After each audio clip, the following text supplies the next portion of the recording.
What goes on inside Masonic halls is still relatively secret. Probably known only to their upper echelon members are the dark rituals, goals, and the vendetta against the Catholic Church. The Masons and Templars have very effectively integrated themselves into the world's most respected societies. But what about the most secret society of them all? Adam Weishaupt's Illuminaty, the brotherhood that vowed to bring all the other secret societies together to control the world. Is it still actively pursuing its diabolical plan of world domination? Indeed, shocking new facts that we have uncovered reveal that it is stronger than ever today. Studying a top-secret society is much like studying the current of a lake. The ripples on the surface give us clues to know what is going on in the darkness below.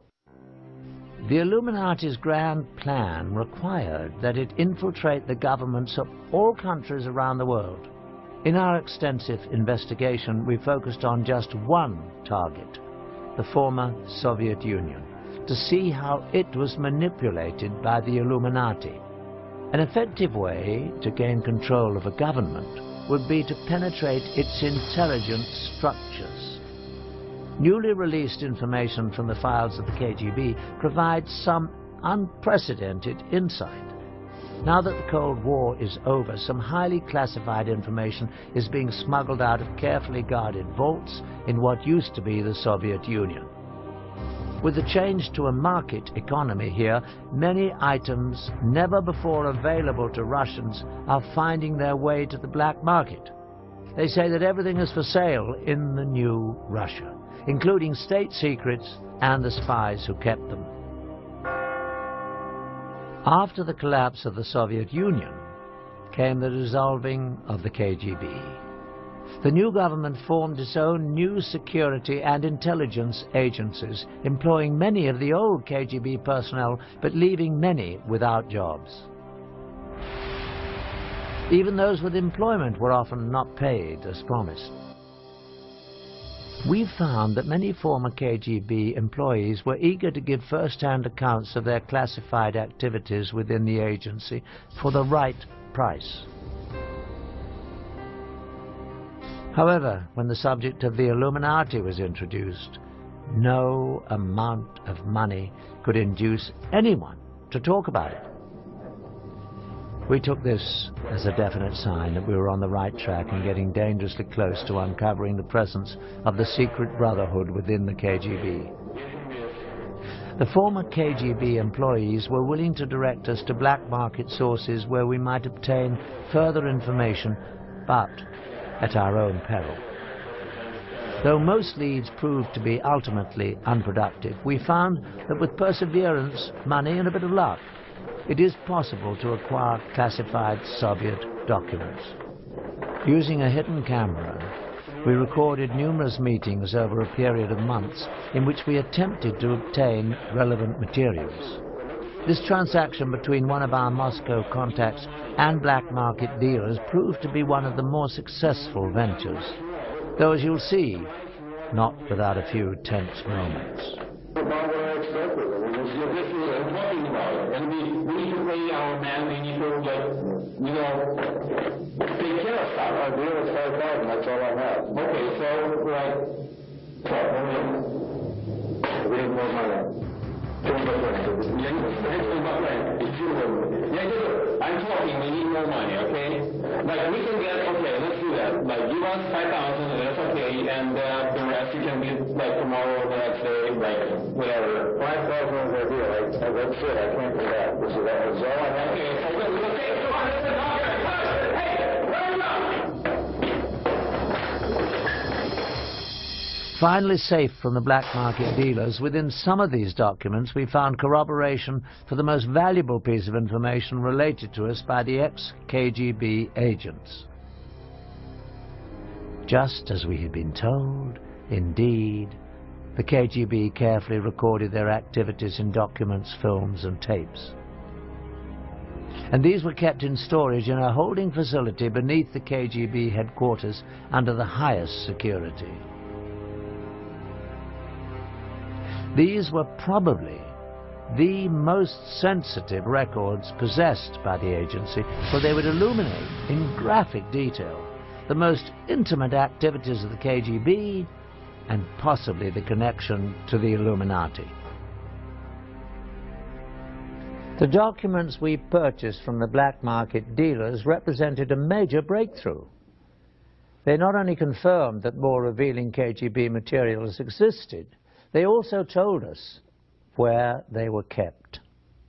Again, we went to our black market sources, now armed with this new knowledge. We believe that with the demise of the KGB, most of the safeguards protecting its records would be gone. Someone out there must have the knowledge and access to be able to supply them to us for a price. Over the course of the next 5 months, we employed our sources to try to obtain specifically these top-secret records of the KGB. This transaction between one of our Moscow contacts, an interpreter, and a local black market dealer yielded astonishing results. The location of this meeting is a textile factory in the Zakorniki district of Moscow. This is the office of the Russian entrepreneur who owns the plant and uses it for both legitimate and illegal business. After introductions and some initial small talk, the dealer is asked whether the KGB materials are on the premises.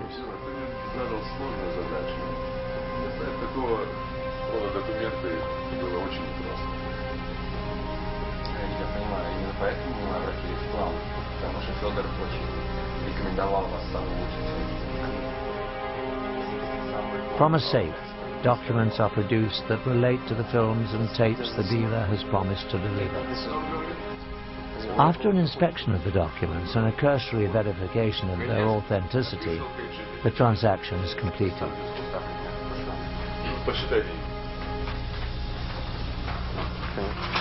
Okay, well, thank you. Спасибо. Пожалуйста. Nice to meet you. Дмитрий Сергеевич, спасибо за вашу работу. Money changes hands, and the tense group is led to another office where the films and tapes are said to be stored.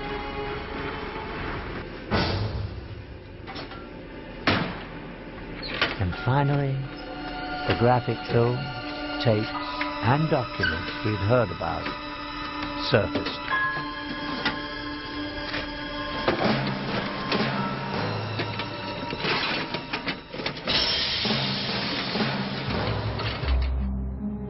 In a startling revelation within the classified documents we obtained, we find proof that the Illuminati infiltrated the Soviet Union and the KGB. These communiques between two high-level KGB agents actually refer to the original illuminated one, Adam Weishaupt, by name. They go on to allude to a connection with two past rulers of Russia, Joseph Stalin and Nikita Khrushchev. Our mission to place agents within the walls of the Vatican is a goal that the founder Weishaupt talked about 200 years ago. It is something that has been attempted through the years by both Stalin and Khrushchev with no success, but I believe we can finally do it this time. What's more, in the lab our investigators made an alarming discovery. A magnified view reveals that an unnoticeable dot, the period at the end of the final sentence on the page, is actually a seal. It is the unfinished pyramid with an eye and triangle above it. The official insignia of the Illuminati, a marking used by the secret society since its creation in 1776. The KGB was determined to infiltrate the Vatican. Why would this, of all places, be of such critical interest to the Russians? The answer is simple. The Russians would have no interest in the Vatican, but the Illuminati would. Not only would it further the vendetta against the Catholics, but it would be important for the greater purpose of gaining control of the world. The Vatican may be the most powerful force on the planet for influencing people.